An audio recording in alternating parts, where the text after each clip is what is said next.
بسم اللہ الرحمن الرحیم۔ السلام علیکم۔ روزانہ واقعات سننے کے لیے اس چینل کو سبسکرائب کریں۔ زمانہ جاہلیت میں ذباب نامی ایک شخص بت پرست تھا۔ اس کو شکار کا بہت شوق تھا۔ ذباب کے بت کا نام قراص تھا۔ ایک بکرا قراص کے نام پر ذبح کر کے اس کا خون بت پر چڑھایا اور 10 بستہ عرض کی، آپ میں سب قدرت ہے، اپنی عنایت سے مجھے کوئی شکار عنایت فرمائیں۔ بت کے اندر سے آواز آئی، جاؤ تمہارے خیمے کے پاس ایک کتا ملے گا، اسے تم پال لو، وہ تمہارے لیے شکار پکڑے گا۔ بت کے منہ سے یہ کلام سنتے ہی ذباب نے خیمے کی طرف دوڑتے ہوئے آ کر دیکھا کہ ایک سیاہ کتا کھڑا ہے۔ ذباب نے اسے پکڑا تو وہ دم ہلاتا ہوا اس کے ساتھ ہو لیا۔ ذباب نے اس کتے کا نام حیاس رکھا۔ وہ رات دن شکار کھیلنے میں مصروف ہو گئے۔ کتا جو بھی جانور شکار کرتا پھر وہ ذباب بت کے سامنے لا کر ذبح کرتے اور خون بت پر چڑھاتے اور گوشت مہمانوں کو کھلاتے اور خود بھی کھاتے۔ تھوڑے ہی عرصے میں اس کتے نے ذباب کو مالا مال کر دیا۔ دور دور سے مہمان آتے اور بت کے ذبیحہ کو خوشی سے کھاتے، یہاں تک کہ حضور صلی اللہ علیہ وسلم مبعوث ہوئے۔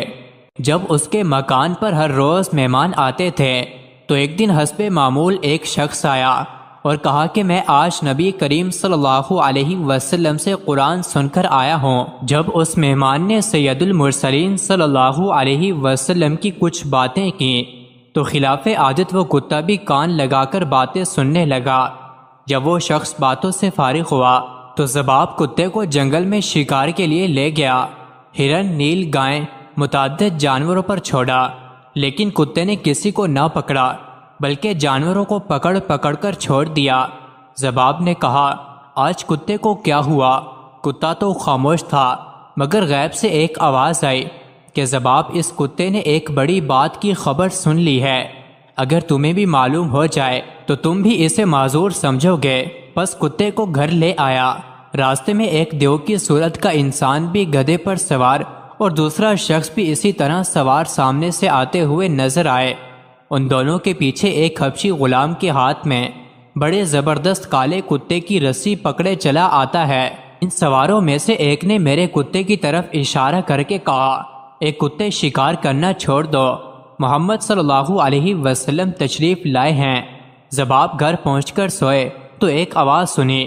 آنکھ کھول کر دیکھا تو حبشی غلام کے ہاتھ میں جو کتا تھا وہ کتا حیاس کتے کے ساتھ باتیں کرنے لگا۔ حیاس کتے نے اس کتے سے کہا، ذرا ٹھہر جاؤ، ابھی گھر والا آتا ہے۔ یہ کلام سن کر ذباب نے آنکھیں بند کر لیں۔ حیاس کتے نے ذباب کے قریب آ کر غور سے دیکھا کہ کیا گھر والا جاگتا ہے یا سو گیا۔ غور سے دیکھا تو جان گیا یہ سو گئے، حالانکہ وہ جاگ رہا تھا۔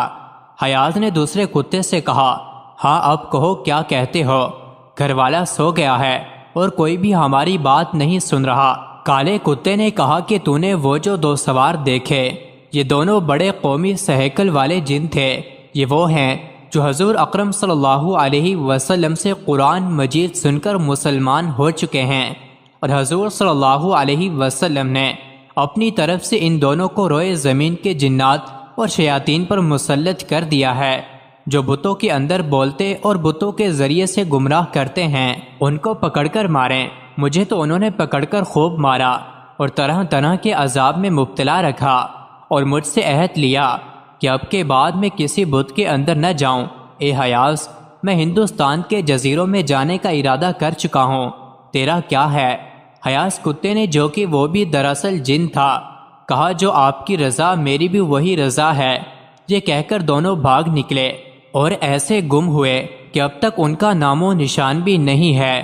صبح کو ذباب نے یہ سارا واقعہ اپنی قوم سے بیان کر کے کہا، میں تو مکہ معظمہ جا کر مسلمان ہوتا ہوں۔ قوم سے کہہ کر اور تو کچھ نہ کیا، لیکن علیحدہ ہو کر بت کو ٹکڑے ٹکڑے کر کے پھینک دیا اور سرور کونین صلی اللہ علیہ وسلم کی بارگاہ میں حاضر ہوا۔ جب آپ صلی اللہ علیہ وسلم نے اس کو دیکھا تو صحابہ سے فرمایا کہ یہ وہ شخص ہے جو ایک عجیب و غریب واقعہ دیکھ کر مسلمان ہو رہا ہے۔ مزید ایسی ہی ویڈیوز کے لیے چینل کو ضرور سبسکرائب کریں۔